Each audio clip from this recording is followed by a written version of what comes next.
I'm sorry I pulled y'all's legs.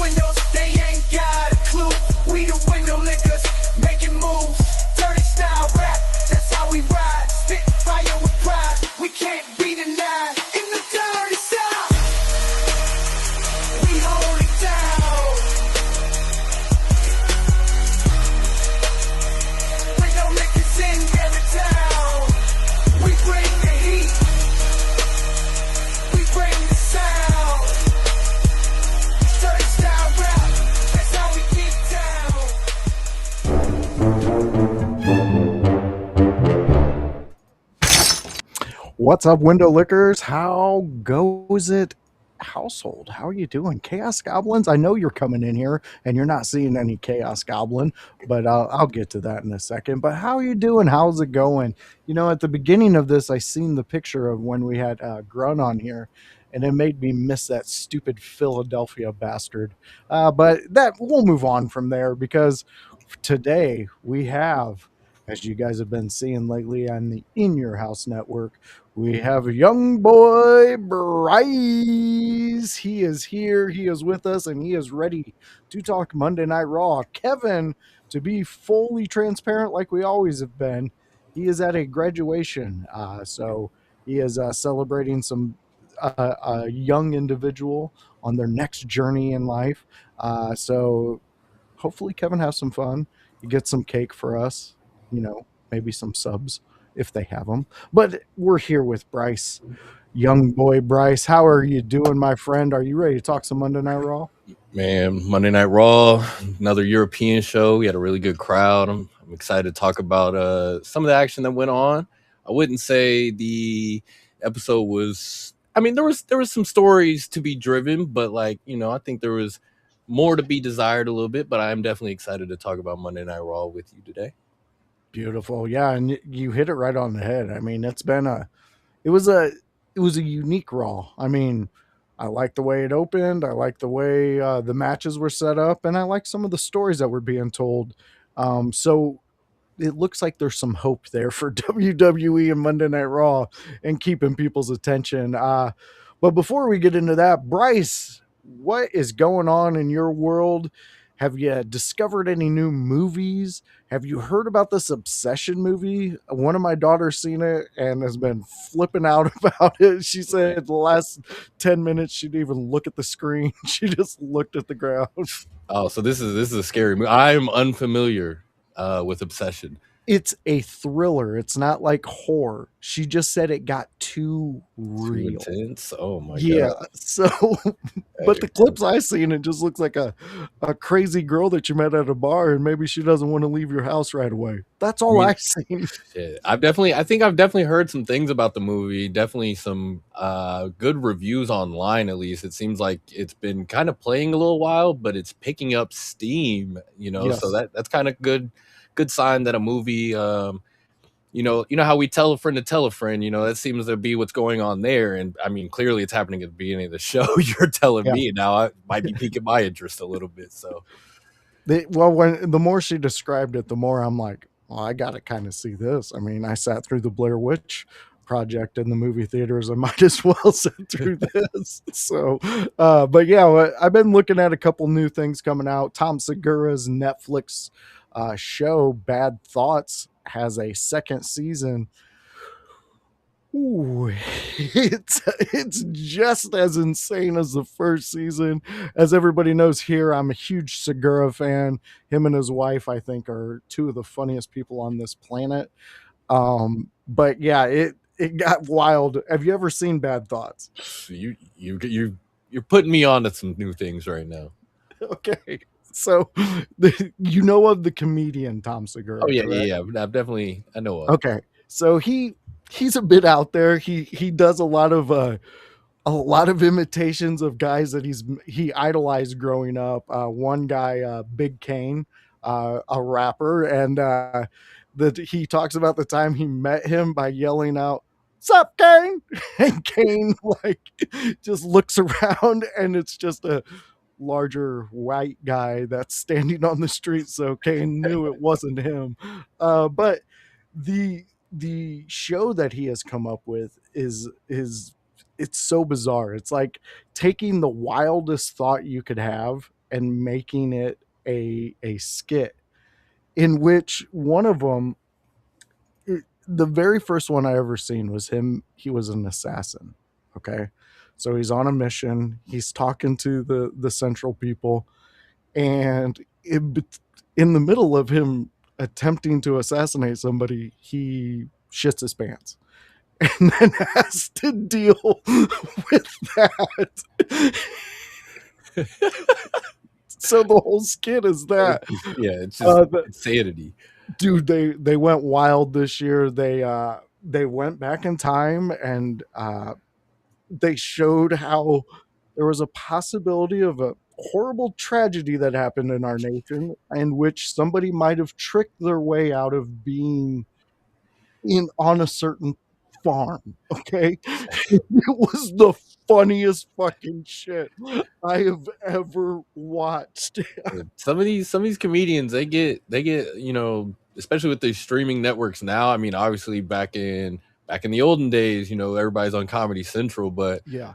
there's definitely some comedians that on these streaming services have gotten really good shows off to me. I mean, Shane Gillis with Wheels, I know, is very mainstream. Tim Robinson, who popped off a couple years ago but I can't think of he does Detroiters with I believe one guy that did SNL. He does SNL. He was on SNL for a couple seasons, I believe. And then he also has the other show, I Think You Should Leave. That's his skit show too.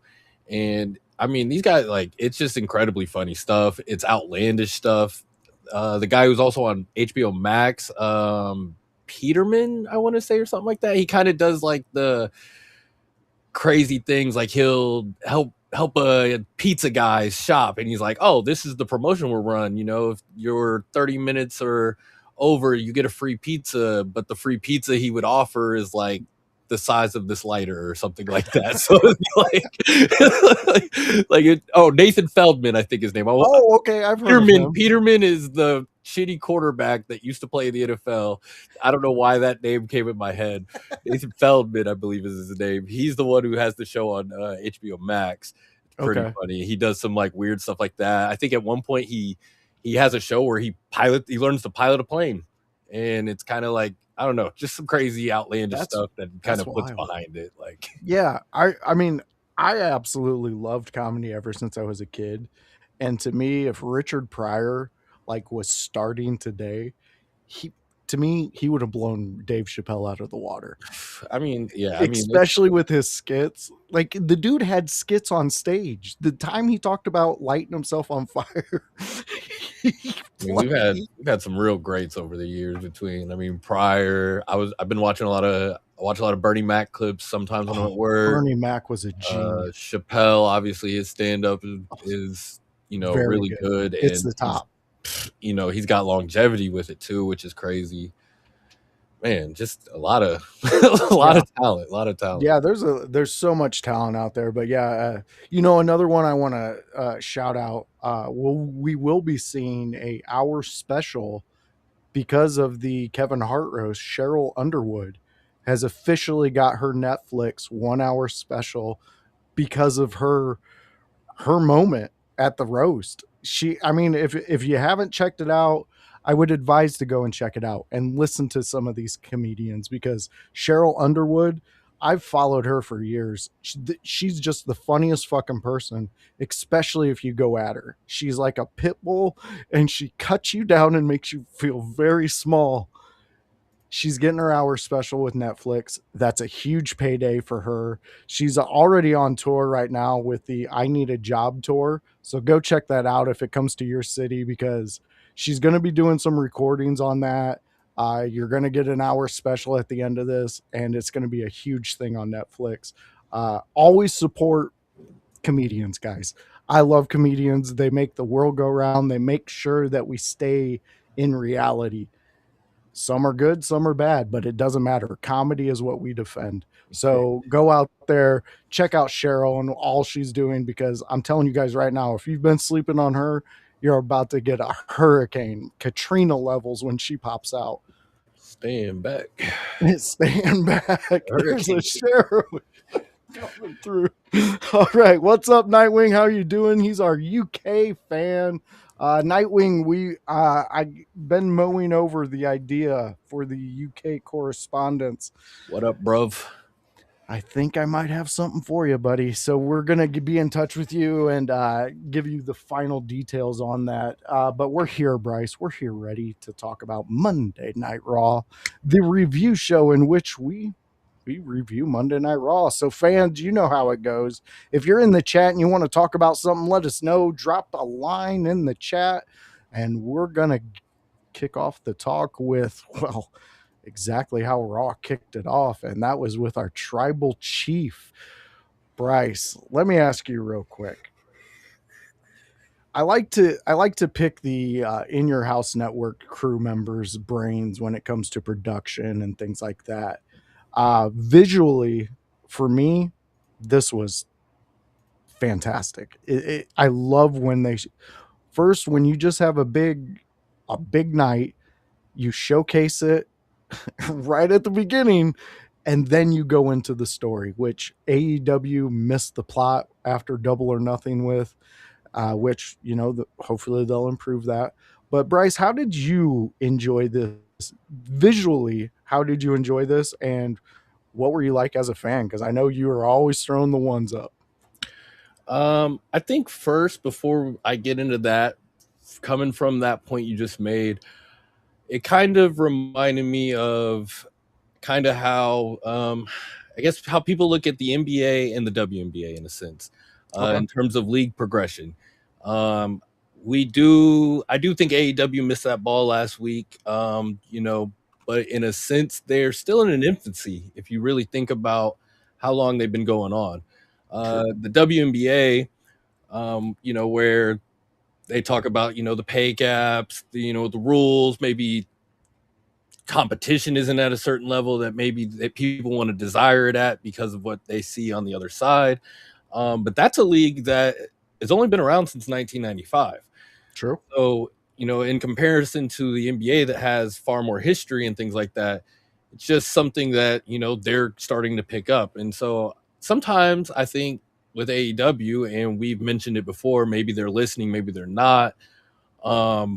These are things they're still learning, and they do have minds and people that have been around, which kind of makes it annoying in a sense of like making the excuse for them that they are young.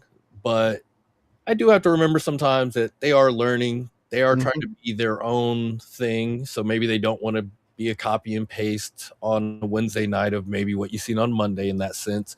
But yeah, that's just my thoughts on the other show. Getting back to Monday night, there's something about when there's a Roman Reigns segment, when the bloodline is coming out. One, it's the anticipation. You could have just, yeah, I know Obafemi's on the match card. Yeah, I know Ethan Page. It's Rusev Day.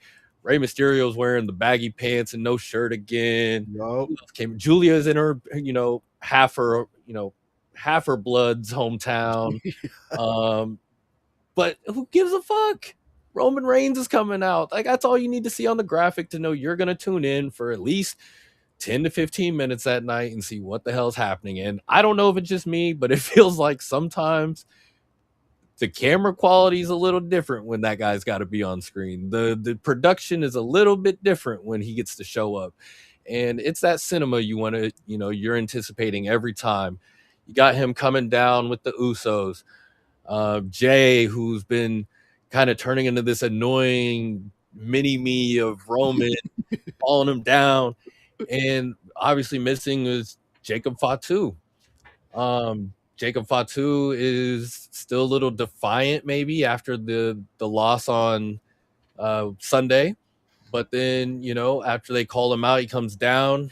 Jay's kind of, being a hothead. He's trying to, he's really trying to stir something up because he feels that this is somebody who's beneath him. Like, he's got to listen to Roman, but he feels like this guy's got to listen to him. And I really like that Fatu took the time to take that mic from him and tell him, like, shut your punk ass up. I don't listen to you. I only acknowledge that guy.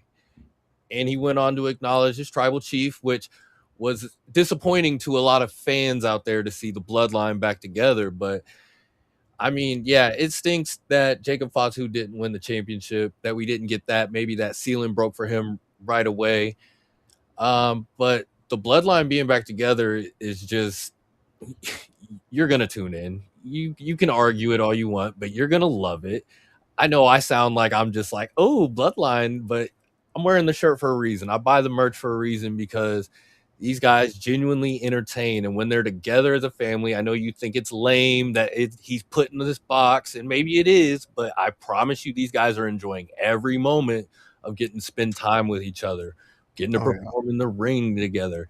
And what this is going to lead to, I think, is maybe kind of, in a sense, I think Fatu is going to get at that Daniel Bryan moment from when he kind of, left the Wyatts. I think that's kind of what you might get out of this eventually. Okay, I like where you're going with that.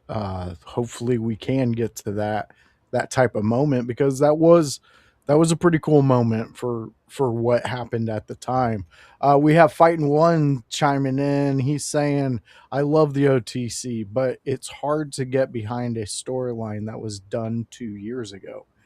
I kind of see his point on this one. I mean, we are going back to the Solo Sikoa moment, but in a way we're not, because Solo was kind of brought in like that, right? Like, he was brought in to be the henchman. Yeah. I guess that's, you know what? I'm going to let Jacob has entertained me on the indies. Jacob has entertained me in WWE. I've loved seeing his progression. I think that they are going to have a positive outcome to this, in which the fans are going to enjoy it. I think it's going to differ from what we're talking about in what it's like. And I see where you're at, Fighting's One. Trust me, I truly do. But I got to put some faith into Jacob and what they've been writing for him so far. Did I want to see him in this predicament? No. I kind of wanted to see what Kevin was talking about and them test the boundaries of this match. Somebody comes out, interferes. Okay, so the tribal fight over, done with. So now we're for the title. And then we have, but what do you do with Jacob after that? Do you have him continuously fighting Roman? Like, that to me is going to get boring also. Well, I think what'll be interesting too, I remember that Roman essentially gave Jay his marching orders. He kind of told him, hey, like, I'm the head of the table, but tables have two ends. You need to go for that other world title. So I'm wondering what that kind of involvement leads to, because is Jacob's story, lead into that a little bit? Is he going to be a hindrance in whatever is going to happen with Jay, and maybe he's the one who takes that other end of the table? Okay, I like that. Now, from what you know with the OTC, all your Roman fandom and everything, who do you think he would rather see at the end of that table? Jacob, who is semi-new, he is proven to want exactly what Roman wants, or main event Jay, who has proven maybe his title is not exactly what it should be? Yeah, that's why I think maybe there's an extent of, I mean, once Roman feels that he's gotten Jacob, falling in line, maybe that's, a pivot in the story. Like, I know I was saying, hey, maybe it's a quick burn, and Jacob betrays the family or something. He breaks free.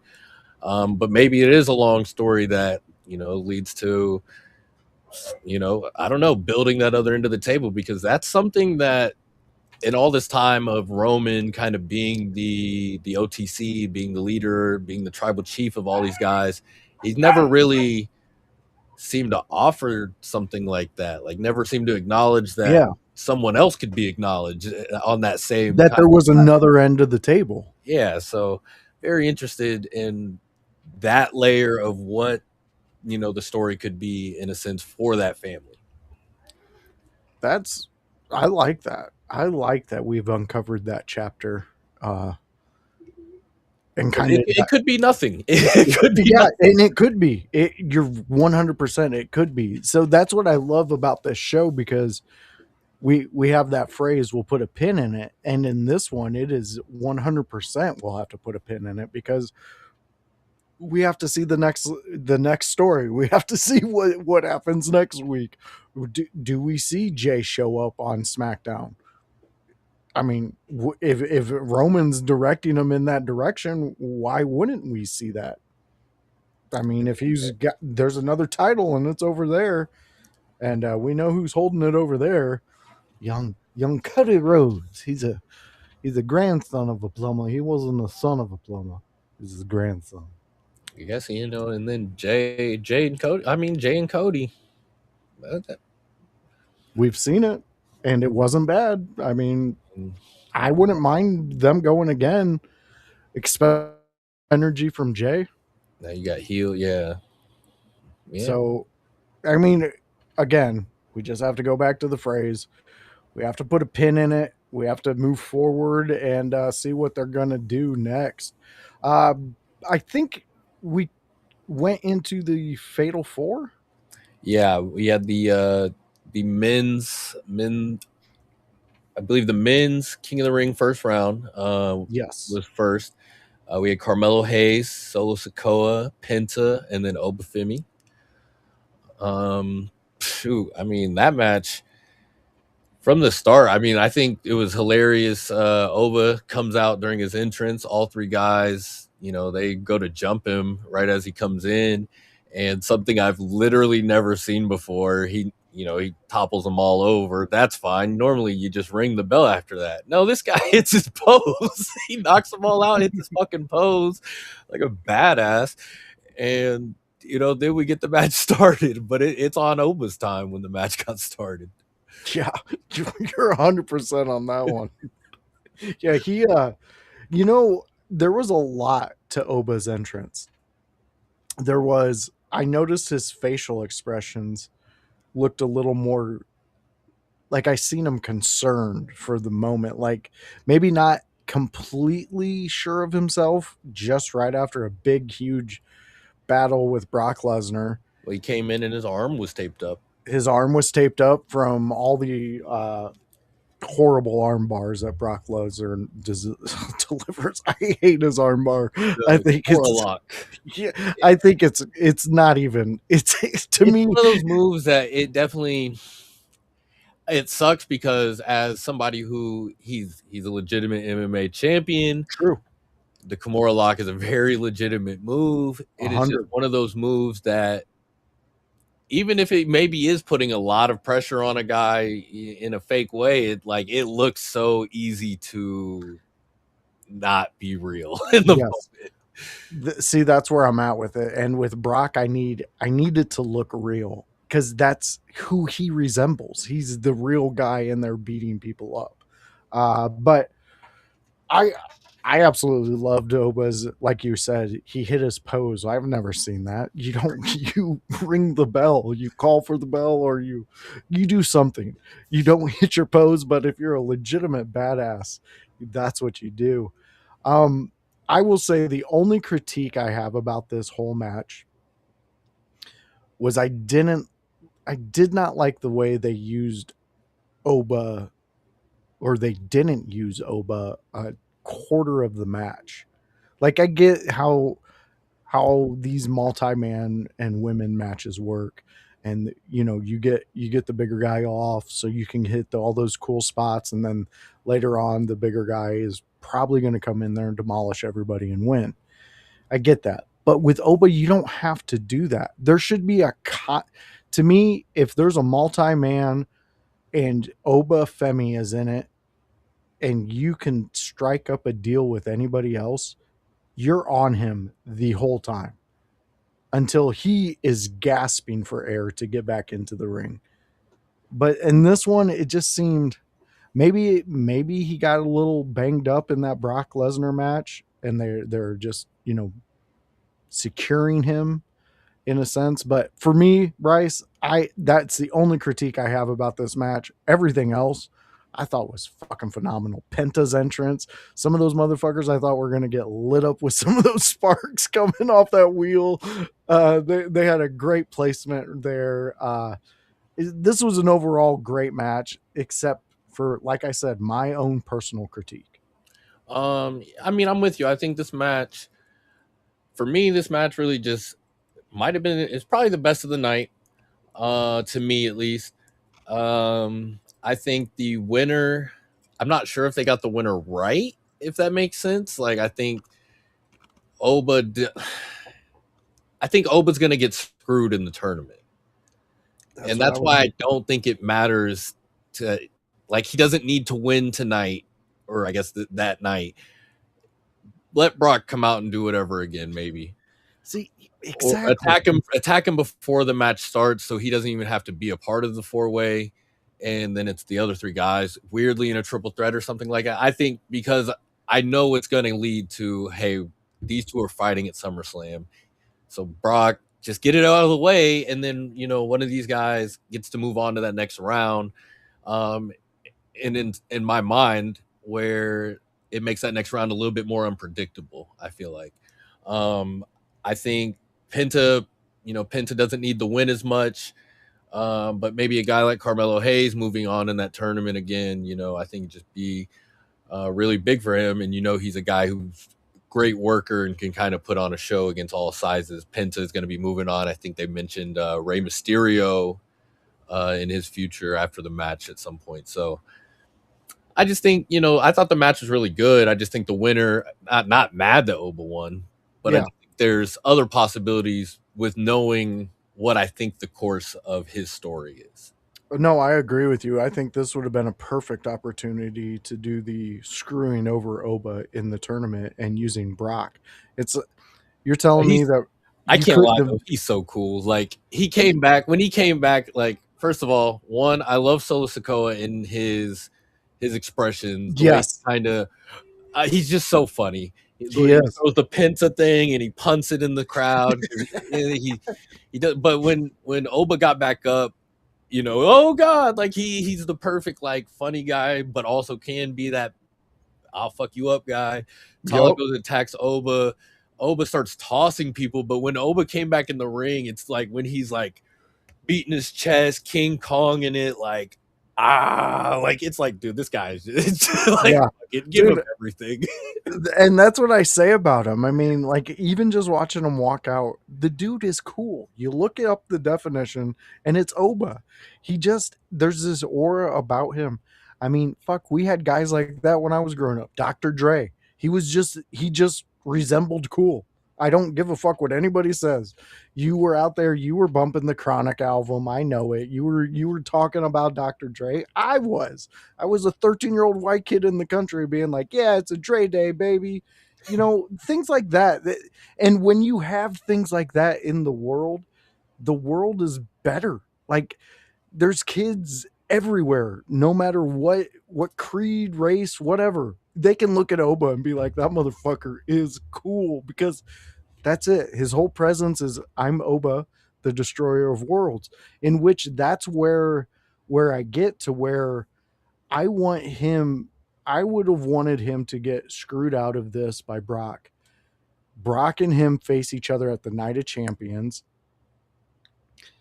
Brock goes on. He goes against Gunther at SummerSlam. Gunther ends Brock's career. Because Oba is the destroyer of worlds. Okay? Gunther is creating his own world in which he's retiring motherfuckers.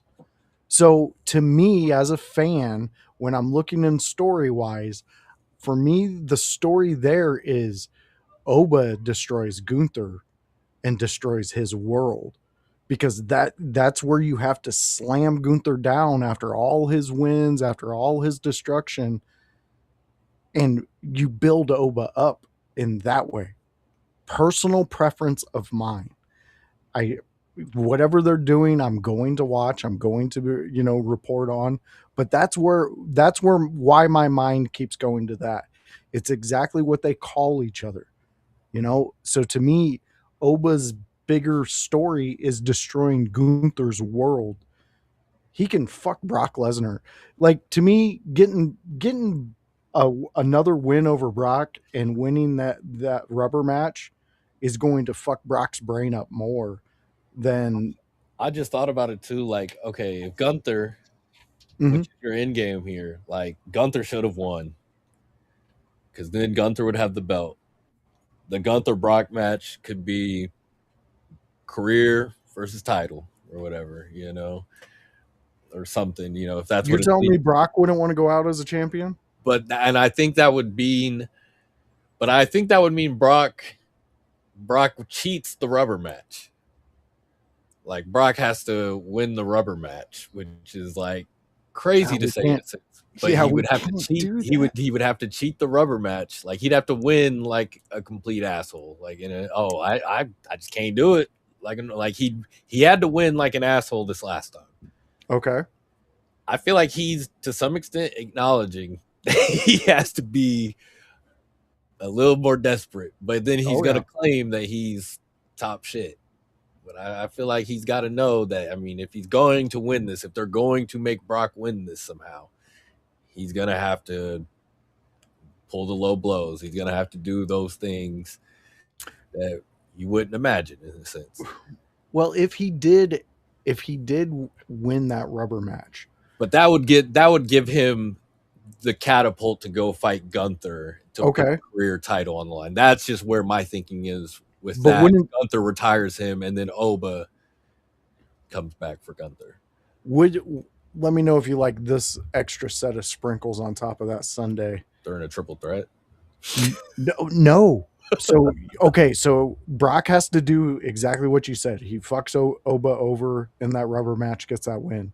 Oba goes to the match that Gunther and Brock are at, and he fucks over Brock to make sure Brock has to retire. And then he has that over Gunther that he needed Oba's help to make sure the beast gets slain.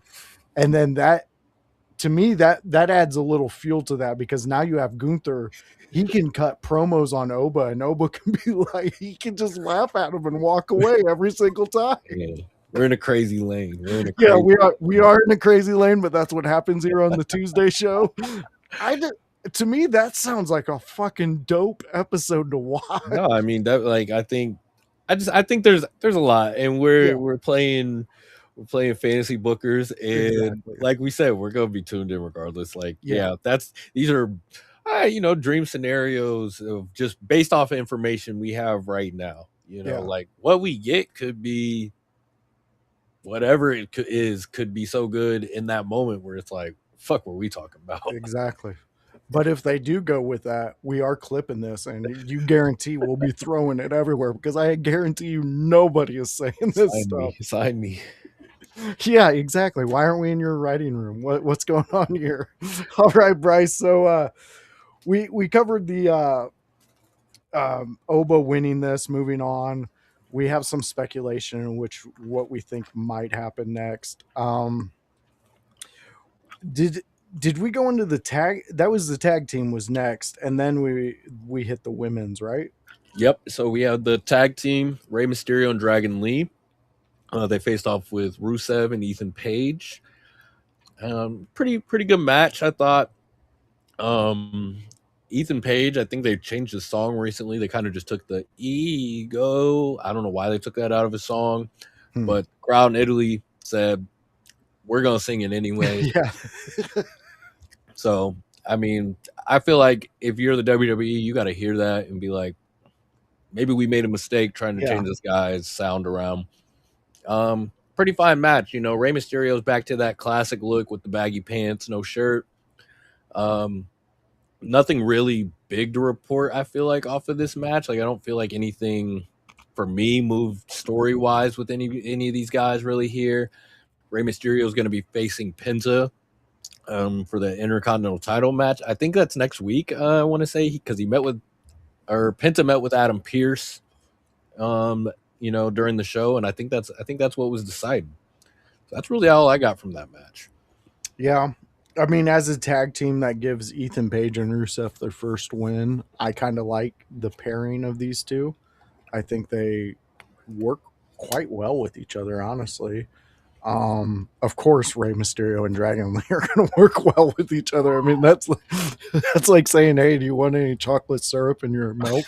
Yeah, of course I want chocolate milk. Come on. So again, like you said, nothing huge came out of that except it was a fun match. Didn't mind it at all, and I think that went into the women's first round for the Queen of the Ring. Yep, and I think before that we had an LA Knight segment. Oh yes, that's right. Yeah. Backstage. He met with Adam Pearce. Also earlier in the show, I forgot about this. Still some advancement in the Austin Theory and Maxine Dupree saga. They were meeting backstage again. And then I believe the Alpha Academy kind of confronts Maxine about, hey, what's going on? That Theory guy's bad business. So I'm kind of interested in what the story could be there. Simply off the fact that the Vision being so cursed. I like the way the obvious is that Theory's recruiting Maxine, but at this point, and it's something I'm honestly stealing out of a comment I read earlier, but what if it was the other way around? What if Theory's joining the Alpha Academy? He's the Alpha, and he kind of, I don't know. I just think anything else would be more interesting because I think joining the Vision, one, they're snake bit. I'll get into it later because of a clip I seen online, but I'll talk about that after the main event talk. But I think it's scary to put anyone in this group. I think it's scary to get associated with this group because maybe your trajectory seems like it's going up, but anyone could be hurt, and now the TV time is cut. Now whatever momentum is cut with the entire group, and it just makes it tough to get behind whatever that story is as well. But then LA Knight, he comes in, he's talking to Adam Pearce because fucking Bloodline's back together, and he's sick. He thinks Adam Pearce is giving Roman favoritism. Yeah.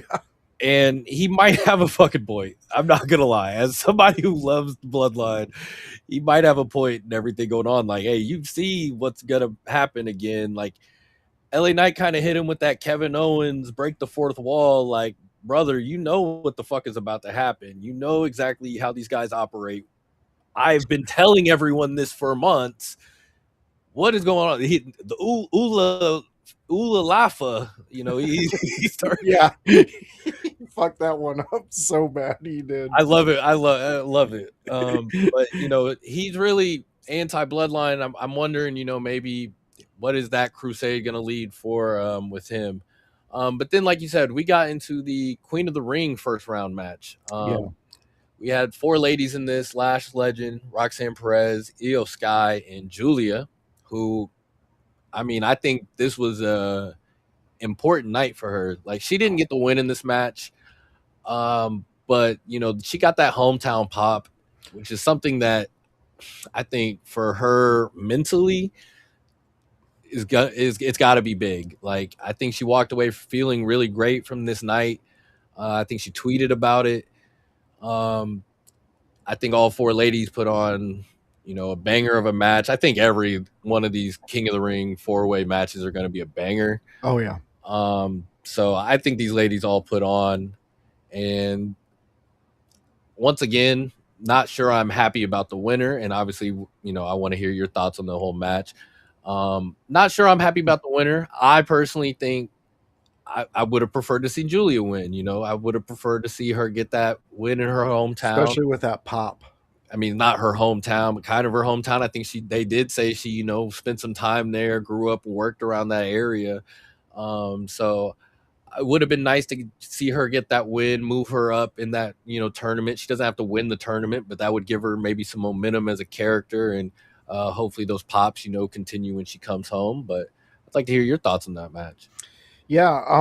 Well, first off, the match was excellent. It was a fantastic one, especially for a tournament that I absolutely love, King of the Ring. I thought I wasn't going to like these that we were getting fatal four ways. We talked about that once we got the news um, from the Clash at the Italy watch along. But after the two that we witnessed, I'm okay with it. Julia, though, I love where you were at mentally. This has to be a huge boost for that woman. You've seen it on her face. I don't know. I don't know if I've heard a bigger pop for her in since I've seen her on WWE, and she showed out. And I think when you get moments like that, and like I always talk about the 5 minutes, take your 5 minutes anytime you get it. I think she felt that crowd love.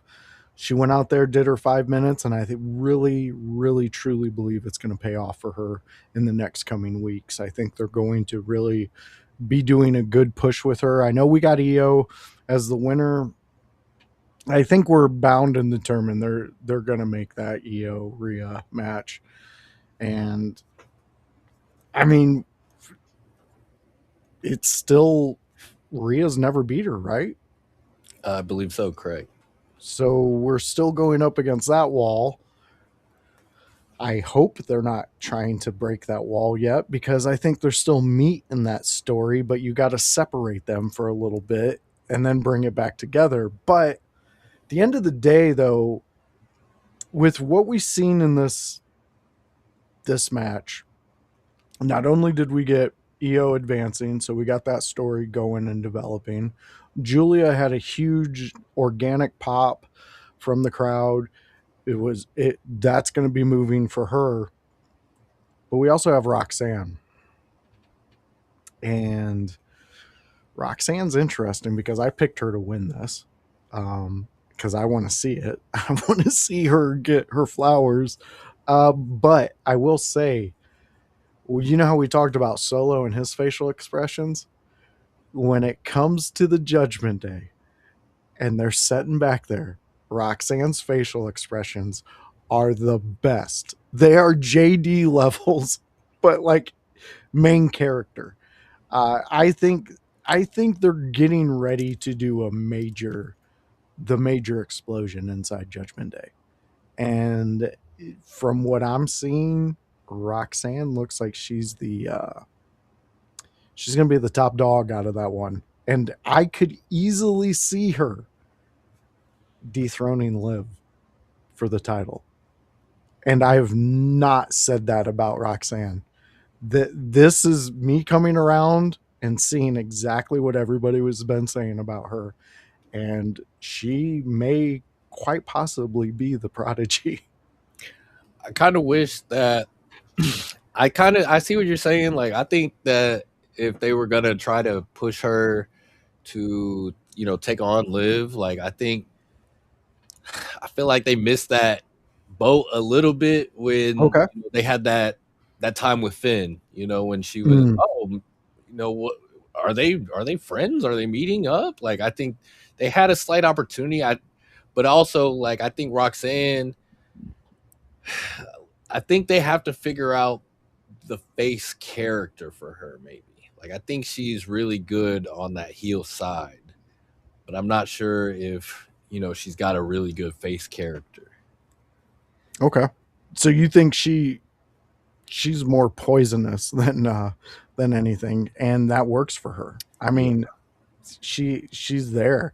Like, I think she's like the overly cute but like conniving little bitch. True. We got Anthony Manzano chiming in. I've said this multiple times. When I look at Roxanne, I see a lot of a young AJ Lee, specifically Psycho AJ.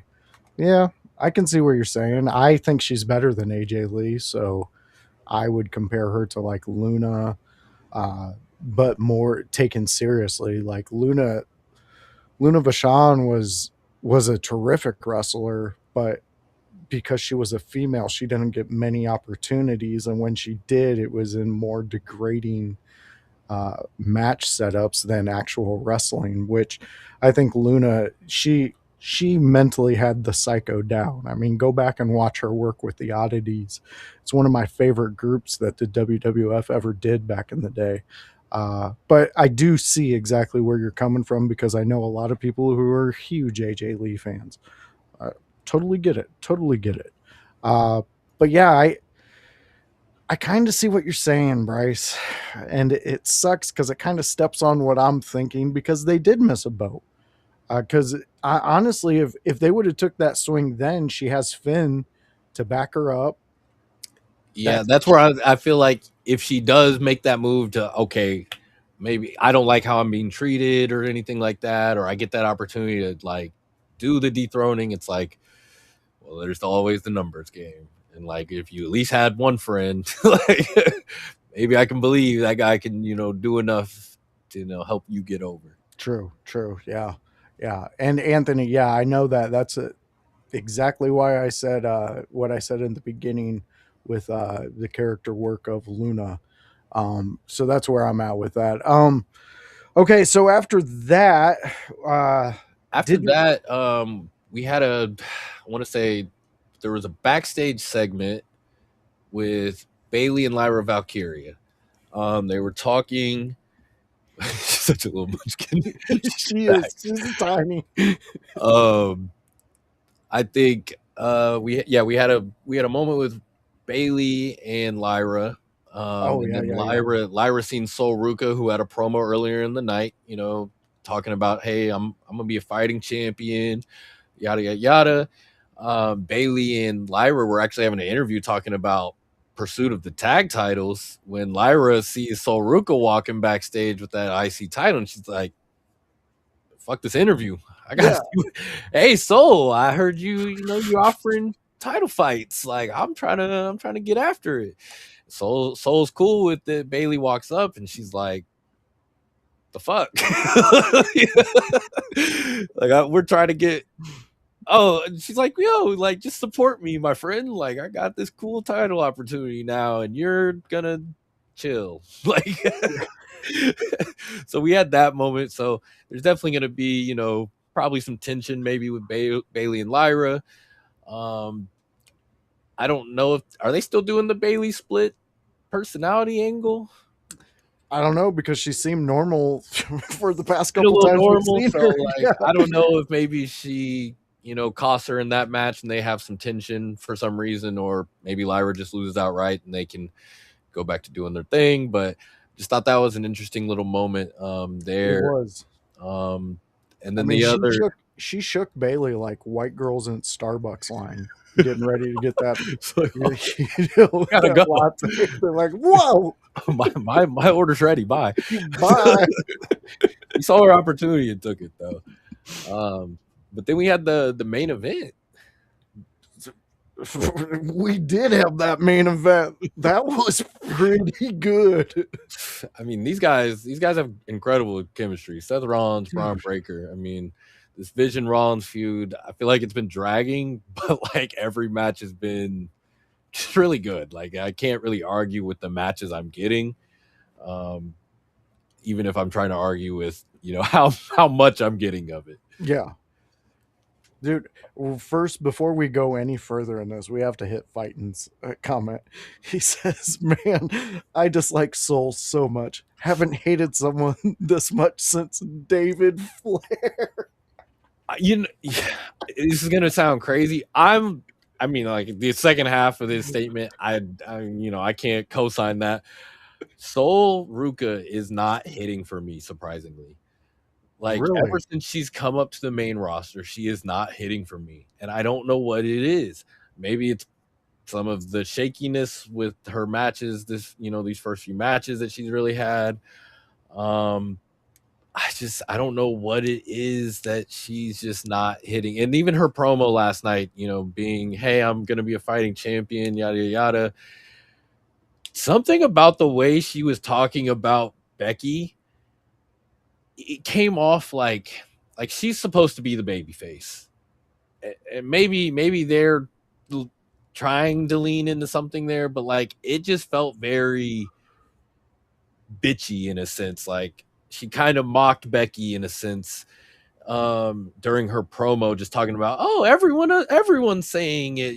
She kind of was pulling that stuff in before she was like, I'm going to be a fighting champion, things like that. So I just thought there was a weird, like, heelish vibe to the start of that promo, before she kind of was like, hey, I'm Sol Ruka. But yeah, she's just not hitting for me on the main roster like she was down below. No, I can kind of see exactly what you're talking about, because before the main roster, I was hearing her name a lot. Like, she was talked about. Not so much since she's got. I mean, I know it's only been a It hasn't day, been long. 2 days. Yeah, it's not like. But even leading up to it, I knew people who weren't excited that she was getting this opportunity. Like, they thought other people should have got that match. Real quick, let me hit Rib Shot real quick. He said, damn, David Flair's been catching strays all week. Yeah, Fighting's one's agreeing with you. Her Manzano. Yeah, and you got a question directly from No, and I think that plays into what I was talking about earlier with him talking to Maxine. Anthony said, let me click that comment. He said, Bryce, I'm thinking they're planting seeds for Vision breakup because Austin Theory cost Breaker that match against Seth. Because we got that, that Goldberg Bret Hart spot. But I agree. Like, I think that the swerve should be that Theory is leaving the Vision in some way. I mean, I feel like, Alpha Academy seems like a low tier place to go in a sense, but maybe that can do something for them. I mean, I like Otis. I like Tozawa. They're guys that, like, people might be surprised they passed the release dates and things like that. But, like, I think you need acts like this on your roster. And, like, I think these rosters, like, need to be deep, but you have to showcase these guys because they're not going to go be world champs, but they can give me a good 5 minutes of backstage, even just being in the background, So yeah. I just hope that they can get something out of it. Back into Rollins and Breaker, though, I mean, we had that spot at the end, with the callback to that. I think the Penguin Man himself took a bump. He got speared through a barricade, I think it was. Yep, sideways. He stood sideways and Braun pushed him through that barricade. Yeah, it's a little tough. I mean, these guys put on a crazy match. I think Seth's got one of the better spears into a pedigree that I think he's gotten off, because personally, that is one of my least favorite, like, counters. Oh, I know what you mean. The first time he did it, I think against Roman, was cool, but then it was like every time after it just looks too forced sometimes. It's like one of those spots that you feel like they're like, we have to do this every time we have our little dance out there, and it just gets overused and it doesn't always look good. But the one he did to Braun was just fantastic. It looked gnarly, but I agree with you. That first one him and Roman did, it was organic. Every other one has been produced. This one kind of felt organic too. Like they were maybe talking about doing it, and then they just got in that moment and it hit. Dude, I legit thought Braun landed on the bridge of his nose. But you can, if you go back and you look, Seth saves him with his I believe it's his right thigh. He kind of lifts it up higher than his other leg, and Braun's face just grazes off that table. But it's such a great visual right there. But I have to kind of go on the opposite too and start to ask, because Braun Breaker and Seth Rollins are known to be getting injured from matches like this. And I know I sound like a whiny bitch that I'm saying, why are they giving us these caliber matches on a Monday Night Raw? They could get hurt. But in the end of it, they could get very injured with a lot of those spots. Braun Breaker actually might be hurt right now. I think I saw a video, and I can't confirm the date of the video. It's just one of those things, you see scrolling online. But I'm pretty sure somebody took a video of him in, like, a hotel lobby, like, limping really badly. like moving really like, oh my god, is this guy, does somebody get this guy a wheelchair or like help him move, because he did not look good. So that's one of those things where it's like I said earlier, it's like the vision's so snake bit that like the thought of adding another person in this group, maybe it's the buffer that like I mean, well, if we have 20 people, who gives a fuck if 8 people are hurt, because we can just roll somebody else out there. But it's like, it's also scary because if the main guy you keep trying to push that should be leading this group to the top gets hurt, it ruins everybody. It drags the entire team down. It's just like watching the NBA. Yeah. Your star player gets hurt, fuck, your season's probably over. Yeah. Those role players cannot make the same run without LeBron James. Like it doesn't happen. Yeah. And it, you know, sometimes that's the double-edged sword, you know, in this form of entertainment. I mean, even Seth, after doing that pedigree on the table, like his knee, he tweaked his knee. It looks like you're catching strays from rib shot. Rib shot. I've never heard of anyone advocate for someone they don't know like that. You need guys like Tozawa to be in the background. I guess he's a personal friend. First of all, you must have never hit that little dance with him, you know, in the ring, or like there's stupid little bits that guys like Otis and Tozawa can give you where they don't have to, like, Otis never had to win no fucking Money in the Bank. Yeah. But Otis kisses all the girls. Like, there's something about that Chris Farley looking motherfucker going out there and like doing shit where it's like, I just can enjoy that little bit of background. Yeah. With Tozawa, he is a proven worker, and it's like hilarious when they've done moments where like the Obafemi Open Challenge where he comes out, and obviously that match turned into Otis versus Obafemi, but he's trying to hype himself up, this little body, you know, and he realizes he's about to shit his fucking pants and he needs to get his friend in there. So it's stupid things like that. And it goes back to like, you know, the Hurricane, you know, in a sense, that was a character that's not going to win the championship, but the moments he can offer are just amazing. R-Truth is a guy whose longevity it's unheard of, but it's because he can offer not only in the ring, but just these moments that are backstage, the veteran presence, whatever it is. I mean, I'm sure these guys they are offering more, I'm sure, than just, hey, I don't get to wrestle, I get to hang out in catering. Like guys that you don't see on TV every day now. Pete Dunne, he's credited with producing a potential match of the year candidate that I'm going to get into in a little bit. So it's just, you never really know, you know, what these guys really offer, but they're all there and they're all so talented. I mean, yeah, you don't know them like that, but like, I bet you'd want to. Don't lie. Me too.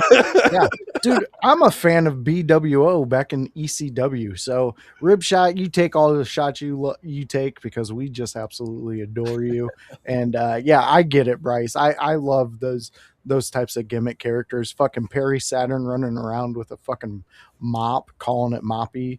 I love that shit. Al Snow. Yeah, dude, Al Snow and Head, one of my favorite. I mean, BWO, let's fucking go. Give me any type of BWO moment in ECW, and I'll tell you why it's worth $1 million.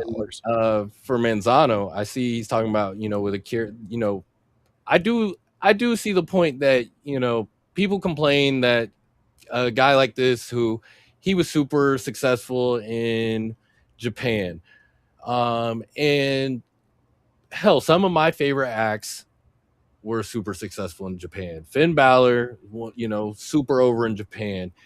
AJ Styles, super over in Japan. And I'm not saying that Akira Tozawa is these two guys by any means, but sometimes when you move over, you know, you don't get to be that same guy. You know, Finn Balor, who was the very top of New Japan at one point, he got to be the very top for a moment, but we haven't seen that level, you know, presented over here in WWE. Yeah. Shinsuke Nakamura, a guy that we got that maybe that level that he was at New Japan when they brought him to NXT, but they didn't necessarily allow him on that upper tier on the main roster. So it's tough because he doesn't get to be the super serious guy anymore, and maybe he is leaning into comic relief, but that comic relief is lining those two guys' pockets. That comic 100%. relief probably isn't making them that upset because they're signing the contracts at the end of the day. Like, I'm sure when these releases happened, when they were asked to take these cuts in pay, they could have said no, just like the New Day, like anyone else. So I see your point where I wish these guys were serious, but like, is Tozawa going to be a world champ? No. Let's be honest. No. So like, you have to also know where to pick your spots. You can be the best player in high school, go on to be the best player on your team in college, but when you get to the pros, you might be the last guy on the fucking bench. And you just have to accept your role if you hope to win a championship. You ain't getting no rebuttal from me. I want to hit these real quick. So, Ribshot, you're saying BWO were great. Totally agree with you. But you go, Moppy was not. So, in my line of thinking, you're willing to buy into a guy who thinks he's a character out of a Beatles album, but not a guy who has conversations with a mop? You know what, Ripshot? We need to get your info. You need to be a guest on the show. We need to have some outlandish conversations with you because I think you're gonna be fun. You're gonna be fun. All right, Bryce. We have two more things we wanted to talk about. Let's talk about the Danhausen segment, and then we're gonna let Bryce break down mask versus mask match because we know some of you fans are really into this feud, and we had a great match out of it. So, Bryce, let's get into the Danhausen moment. So Danhausen this week on Raw, we didn't get I'm trying to think of how to explain it. We didn't get a normal segment. You know, I know everyone's waiting for the what's he cloning, you know. They kind of went into something special, something a little bit more near and dear to me, just because the NBA Finals are about to start.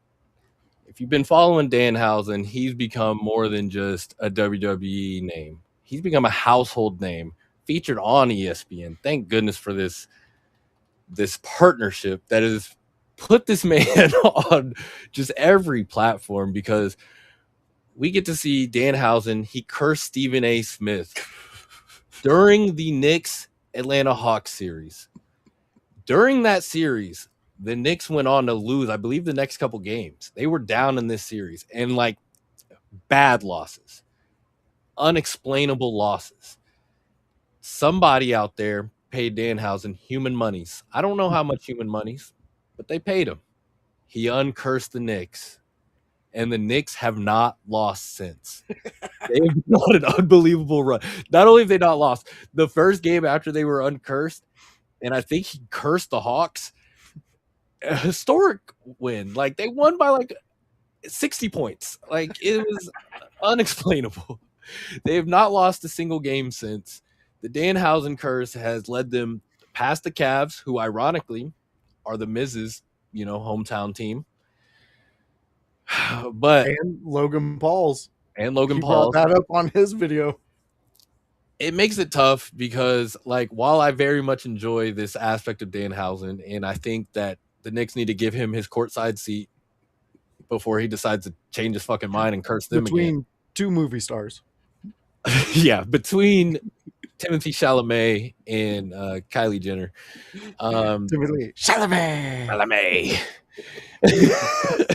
The Knickshausen need to put him in that seat because, oh my gosh, we're about to get the NBA Finals starting tomorrow.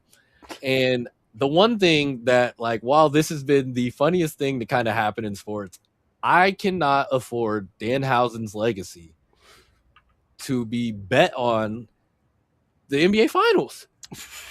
I can't, like, for the love of God, if somebody pays him the money to curse the Spurs or curse the fucking Knicks and he gets it wrong, this has been my entire worry for the last two rounds, that if he gets it wrong, in my brain, it's like the Danhausen magic is gone. And I know this is insane because I shouldn't believe. I'm a wrestling fan, guys, but I know real sports should not be affected by this shit.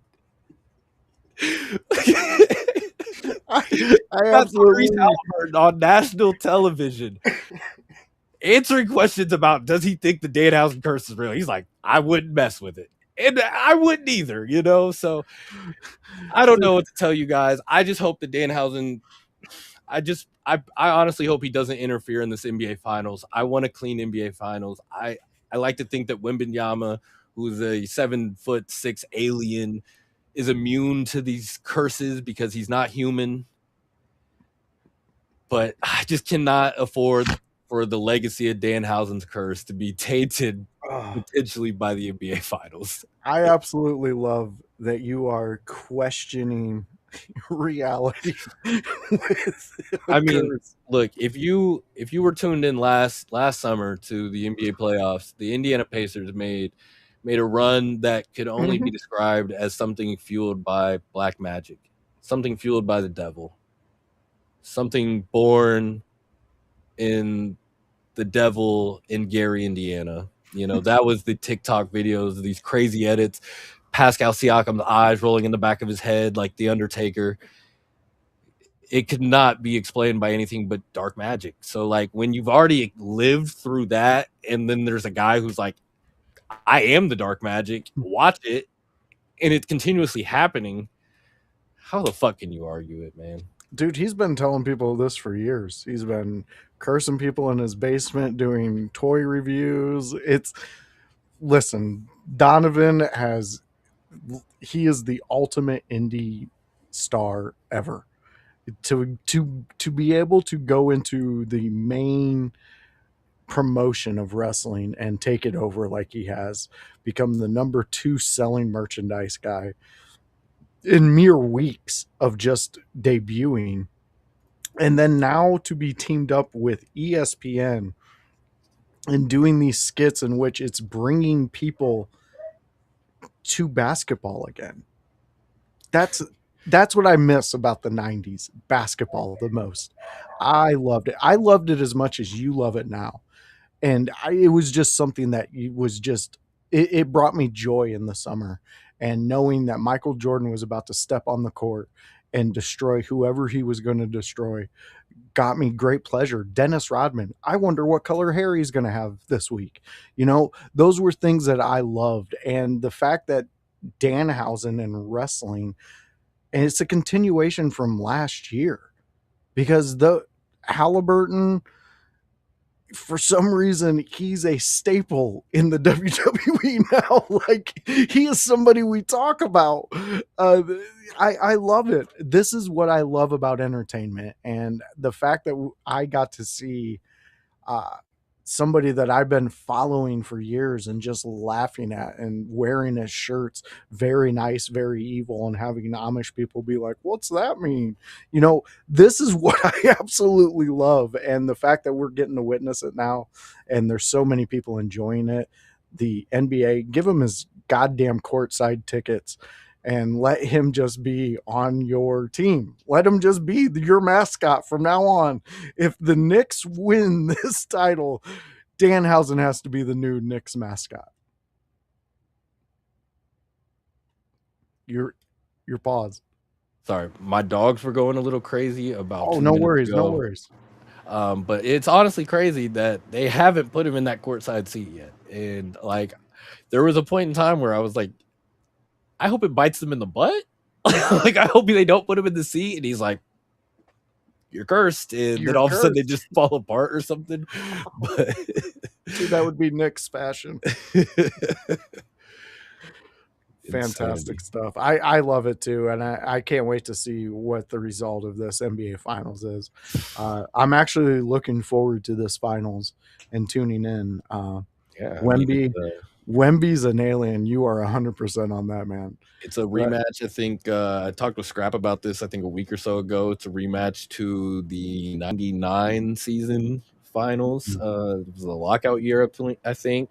So Knicks and Spurs from back then. Spurs obviously won because Knicks, you know, they're cursed in reality. So maybe they change it up this year and they can get by Wemby.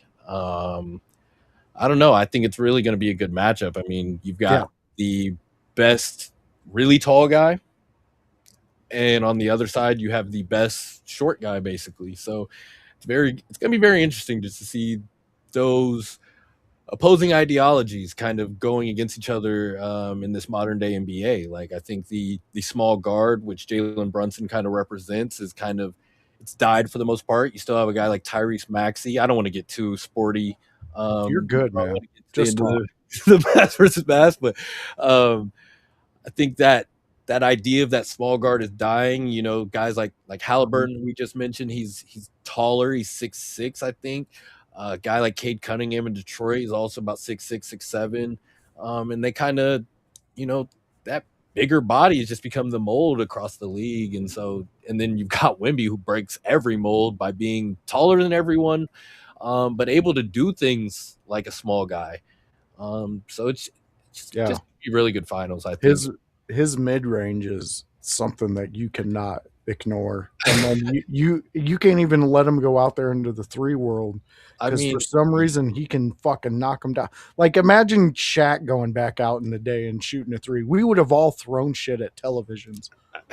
I mean, this is a guy that, like, the way I've seen him, it's like Papa Shot. Like, he pulled one up from the logo that was Stephen Curry-esque, and it was like in the moment, it was like crazy because one, it's just deep three. You know, you see a really far back shot, you're already like, whoa. But then I start thinking about it for a couple minutes. I'm like, Steph Curry's about 6'3". It's a little different. This guy's about 7'5", 7'6". Is that shot as hard for him? Like, I had to start thinking about this. Like, is that almost like a normal shot in my head? Like, maybe he doesn't see those things the same. I remember early on they showed kind of what it was like to be a small guy trying to put a hand up against it, and it's like, this guy, he doesn't see people. Yeah. He's shooting the Dude. ball. You're beneath him. You don't contest it. You just kind of pray. And I almost want him to put on like a body cam and go and do that shot again just so we can see his advance, because that's a great insight, man, because that's exactly where my mind would have went watching that shit. it's insane. Like, like I said, I think this series is gonna be good. Like, I don't think it's gonna be a sweep either way. The Knicks, the people like to say the East is a weak conference, but the Knicks have, you know, they've made it look weak, more than it being a weak conference. I think there's just been some injuries that have gone on the East this year.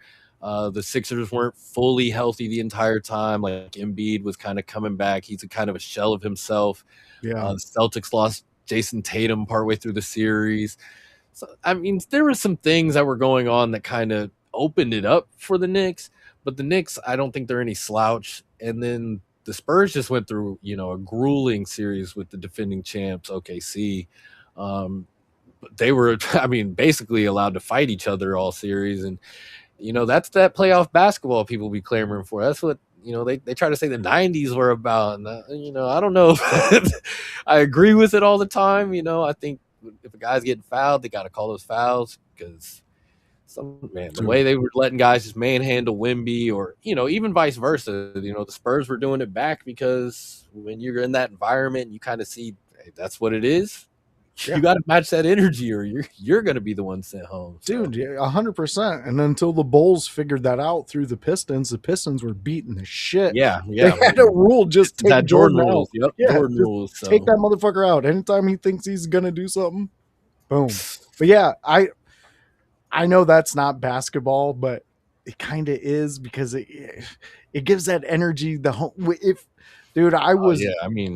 I was a block away from the Malice in the Palace when it happened. And when I came out of the concert, I thought World War Z was starting. It was insane, man. There was cop cars, fire trucks everywhere, people running around.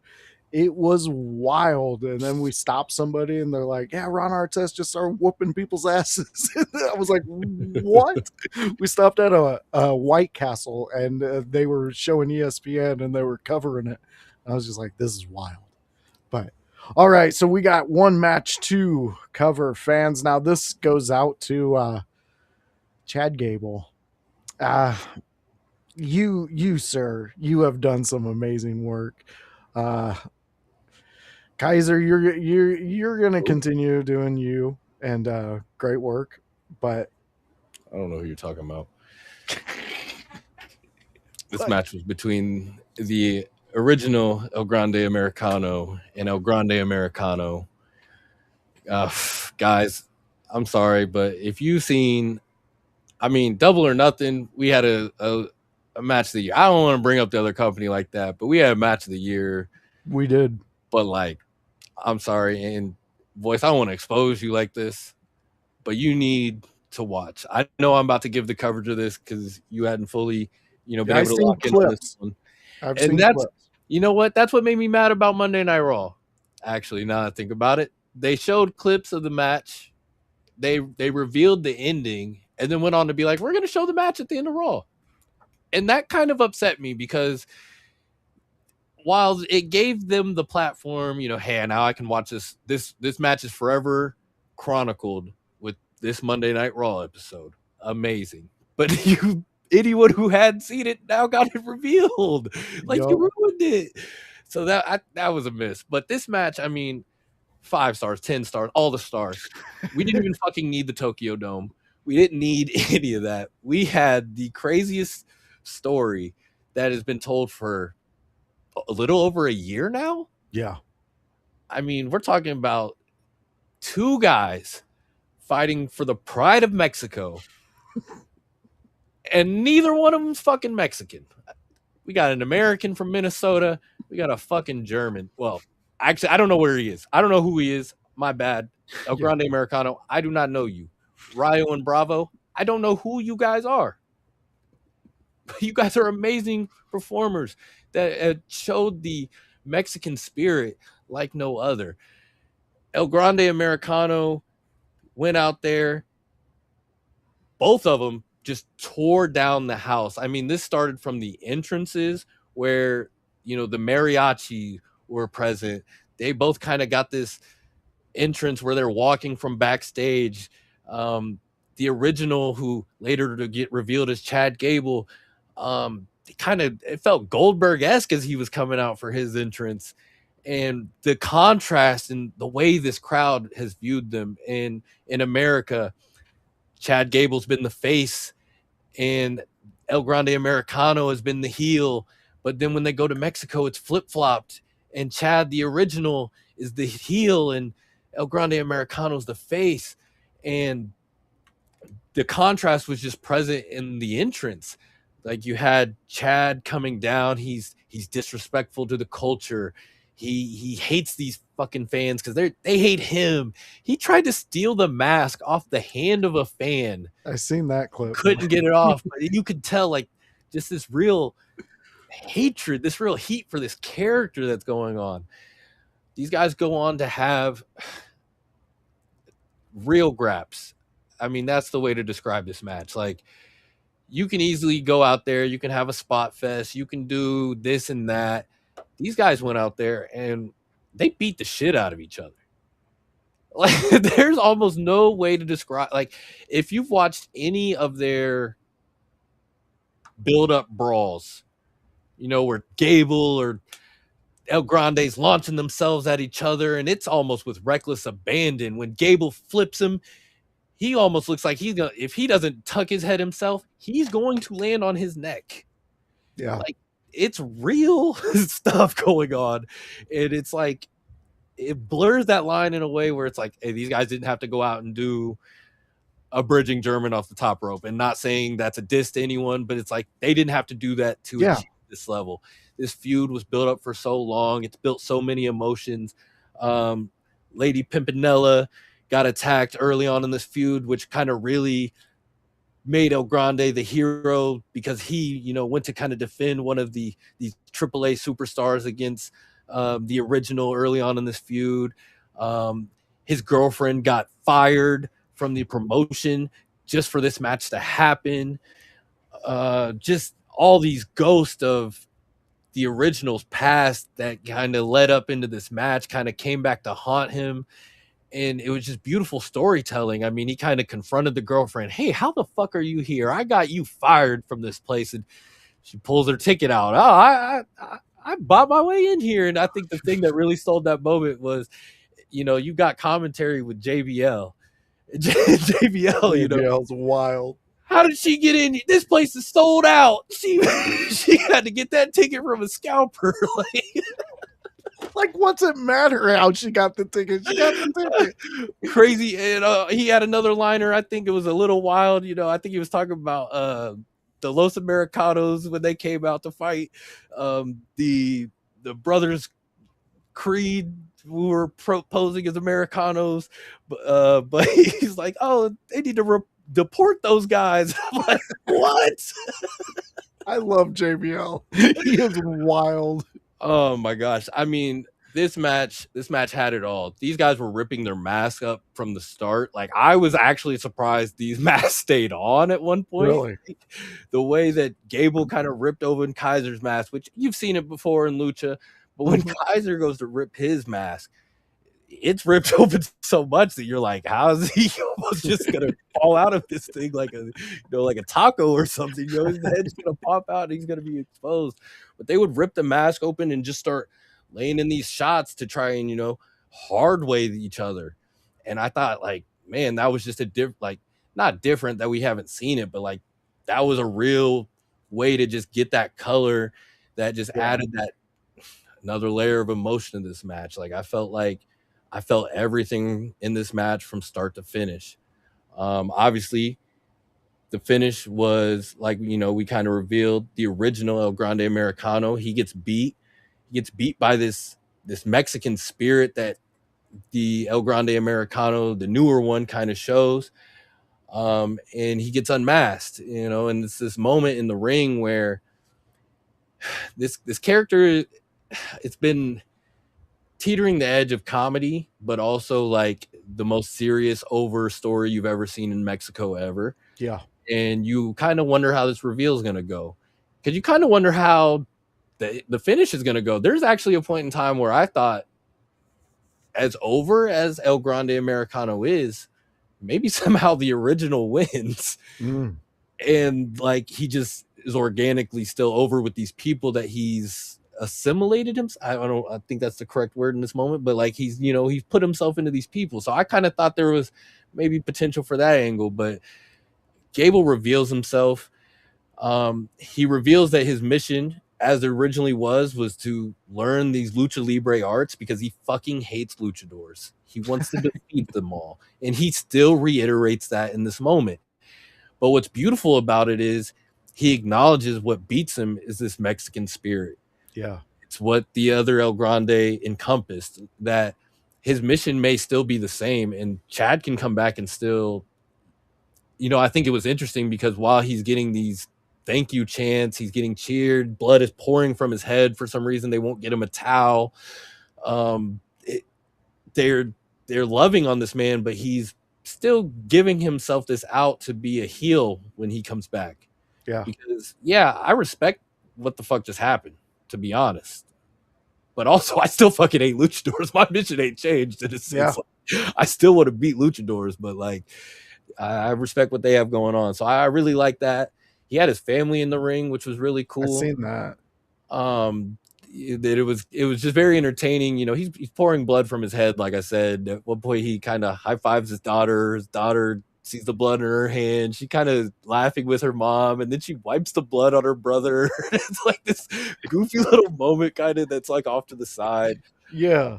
But the entire post show is really powerful. Chad walks up the ramp, and they've got his full name, and like they kind of showed it like a eulogy. Like, I thought this man died. They put his full name on it. It was like Chad Edward Gable from, like, I was like, he just unmasked.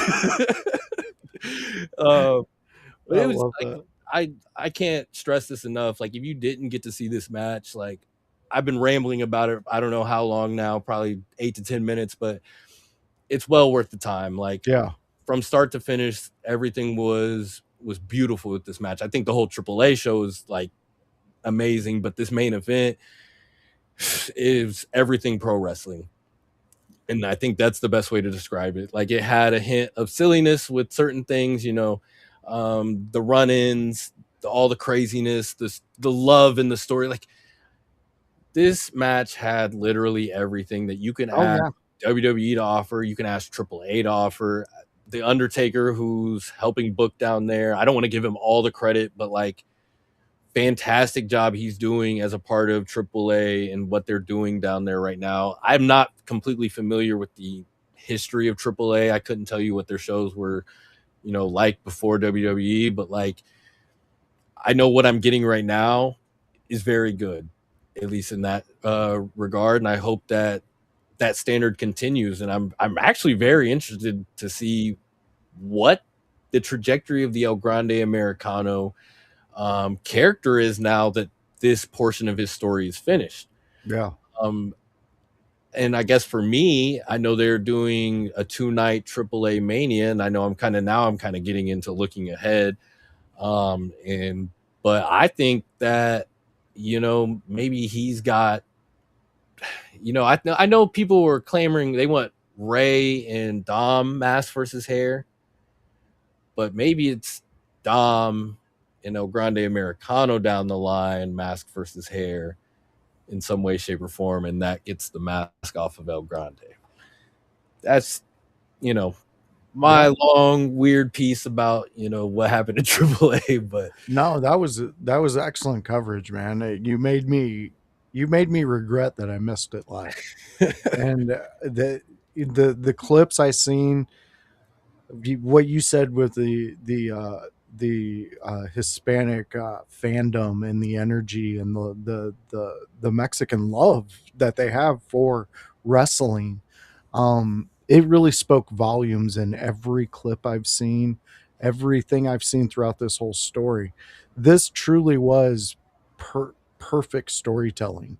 It shows what you can do with a year or over. Yeah, and all you got to do is let it cook, because yes, was it an audience of a different section than we're normal to? 100%. But they're still human beings who love wrestling. I'm a human being who loves wrestling. You are, Bryce. Everybody in the household is. So we all have that connection. I think AAA right now, linked up with the Undertaker, is perfection, because Undertaker had the sight to be like, we might have something here, and then they stuck with it, and whatever he's in charge of and what he puts out there, that's fine. But what we're seeing is the characters that they have down there, the men, the women that go out there and do the show, have something, and that's what gets highlighted the most. And I love that for wrestling. I think a promotion like them, like, clearly they've been a long-standing promotion. They've definitely got great luchadors, great wrestlers going on, great wrestling going on. And I think that inclusion of WWE, the inclusion of, the Undertaker on that base level, it helps character development. It helps storytelling. It helps that production, obviously, where, okay, now it's not just maybe the storytelling in the ring, but some of the stuff we maybe got through the El Grande Americano feud wasn't something maybe AAA would have really done before. And then, you cook with this, and now you see, hey, this stuff really works. This stuff really appeals to our fans. Like, I think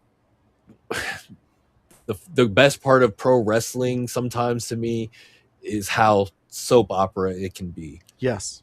That's why the Bloodline stuff really appeals to me. It's not because I need these guys to come out and wrestle every week. It's because I know that it's like watching a TV show. Yeah. 15 to 20 minutes, even if it's just them standing in the ring and asking for acknowledgement. I know that there's some background, whether it's Jay, looking sneaky or something, like somebody doing something. It's that you're going to tune in because you need to see how these guys react to each other. So you can, in your brain, go, I can see what's turning. I can see what's happening with them. Or you get these moments in AAA, I think, through this feud where the really dramatic stuff, where it's like, I don't know, it's like, this guy had to get handcuffed and his girlfriend was fired, and as crazy as it, as stupid as it sounds, she's back to work on, she was never fired. Yeah, exactly. But we bought into it because of the storytelling. Yes, you suspend the belief. Yes. And you just enjoy it. I mean, the fans and I'm going to harp on it again, the difference in how these matches and these guys were cheered, whether they were in America or Mexico. The face heel dynamic would get flipped, and it wasn't that anything specific was happening in the story that week necessarily, but like people just knew, hey, we're in America, we're cheering for Chad Gable. Yeah. We're in Mexico, we're cheering for El Grande Americano. Like, it's just, we understand, we're gonna do it. Well, El Grande Americano not only went down there and learned the wrestling, he learned the culture. And that is a huge, he learned all the little ins and outs of it. And like JBL says, being from Texas, he goes, you know, some people speak Spanish. He's speaking Mexican. He's speaking their language. And right there, that's a huge, huge asset to anybody going into a foreign territory and trying to be a star, because you have to connect with those people. And wrestling is that audience, whoever you're performing in front of, you have to make some type of connection. And yeah, you can do heel wise, and Chad Gable proved that, and he connected with them that way. But look at the love that the other side's getting, and the embracing and things like that. That moment on the what you were talking about, where Gable was coming out and he tried to grab the mask out of the fan's hand, that young boy believed that if he lost that, somebody was going to lose the match, and it wasn't going to be his. His guy wasn't coming out on top. So when you got that much, I mean, even Gable, like, he grown man went at that kid for a second. So to get that kind of pop, you got to love it. And you kind of, throughout this whole rivalry, you've seen these two performing at the top of their game. Insane. It is beautiful work just all around. I mean, it's beautiful to like have these guys get this opportunity, especially when you have AAA. Like, I guess there's a bit of an argument, I guess you can make, that maybe you're not getting enough of, maybe this is taking away from AAA, but like, or, you know, what they already have going on. But, you know, these are two guys that I think that obviously in the current landscape of what's going on right now, like, you get worried that they get lost in the shuffle if, you know, they're not able to have this opportunity per se. You know, where would El Grande Americano be per se had he never gotten to take this character on, you know, over a year ago? Dude, would we be looking at him in those past cuts? Because, you know, he's not, you know, to break down that wall, you know, he's not associated with Gunther anymore. Yeah. He's not, you know, running with those guys. So when your character is just in a free-floating territory like that, and it doesn't seem like they had a plan for him or anything like that until this happened, you worry about a guy like that. Chad Gable's a guy who, he's gotten opportunities before. They've never been willing to go. But I think that this is also something that, like, you know, maybe or Undertaker can get in somebody's ear over on the other side, you know, as he's going back, and it's either, hey, I need this guy to come back to AAA and beat luchadors and take the, you know, the championship somehow, or hey, you're getting him back, give this guy a fucking push. Like, he just had the best story going on over here. Like, no, that opportunity, please. Exactly. And actually, throughout what you're saying, the more I'm thinking about it, everybody ate from this teaming up with AAA. AAA got more eyes on their product. People are loving it. Absolutely loving the 1 hour format. Great storytelling, great fast-paced action. Doesn't stop. Boom, an hour of your time. And they're able to accomplish storytelling to this level. It begs, it really, it shines a light on the fact that who's ever over there doing the writing, who's ever setting things up, who's ever doing all that, all those people are people to be listening to. And Undertaker alone, name alone, if he says you should probably push this dude, you should probably fucking push him. So TKO, listen to the dead man, because the dead man just fucking he helped get something over that was one of the best stories being told in wrestling today. Fantastic stuff. Bryce, great coverage. Fucking great talk, man. We went half or 34 minutes over. But you know what? That's perfect, man, because this is just this sometimes this stuff happens, you know. So fans, we're gonna let you know where you can catch us, and I'm gonna give Bryce first at bat on this one. So Bryce, let them know where they can find you and what all that you do, my friend. Man, I can be found a little bit everywhere. I'm over here. I'm over there. I'm on the Facebook. Hey, here's a question. You know, Monday Night Raw happened. What'd you like? Sometimes people say, I liked everything. Sometimes people are smartasses and they go, I fucking hate wrestling. And then I'm like, why are you in this group? Like, it's literally the craziest thing on Facebook, but you can catch me over there. Sometimes, you know, clearly I just pop in on shows. Like, it's like a crazy guest appearance. Today I'm here to lick a window. Thursday, AEW Dynamite. Yeah. I think that, I don't know if, I don't think I should be able to say that. We stole it from Proof. That guy's not on Dynamite. We stole it from Proof. All right, whatever. Dynamite. Yeah. LA Knight, don't come for me. He's gonna throw me through like speed. Dude, he'll throw us all through it like shit. And then you can find me, you know, Sundays. I might pop in for a house party, might pop in for a watch along, and then smoke sesh. My list is growing, you know. It is. I haven't found a name, but my list is growing. I even maybe have something cooking on the way. I might be starting something here soon. I'm really not going to say too much. Just know you might just randomly see a link pop up on a Friday afternoon, and I'm just going to talk for an hour, and you'll find out what it's more about. But it might, a little hint. It might be kind of like that talk we had earlier, with Danhausen. Yeah, might be along that line. So, just stay tuned. Something might be coming. Beautiful. I love it. I love all the work being done by all the creators here at the network of In Your House. Fans, you heard it. So you can catch Bryce definitely on the next Thursday AEW at 6 p.m.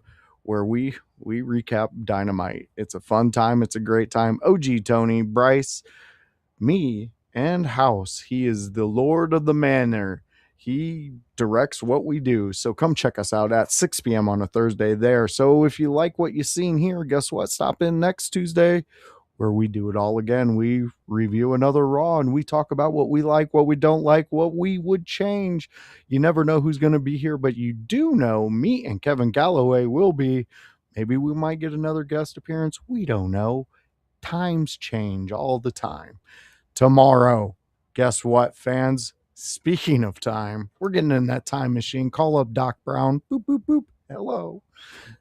We're going back, Marty, and we're going to watch some WCW Monday Night Nitro with me and House, and it's a fun time.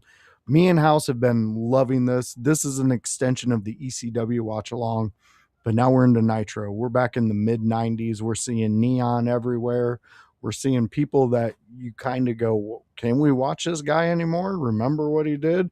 But you know what? It's a fun time. It's a great time. Eric Bischoff's on the panel, and so is Mongo and his dog. Yes, he's still bringing his dog for the first segment. So stop in, chat with me and House. And fans, every one of these shows that we've talked about, you drive the conversation. Get in the chats. Let us know what you want to talk about. And look, there we go. We got a mini Scooby there. We absolutely love the fact that you fans drive our conversations. So keep doing that. Ribshot, we know we irk you on some things, but we know we make you love because you're always in the chat. So thank you. Thank you, everybody. Anthony, thank you for always being here. Have a great one. Fighting's one. You're one of our favorites, buddy. So come and join us again for all the In Your House Network fun. And we will catch you on the next one. Bye.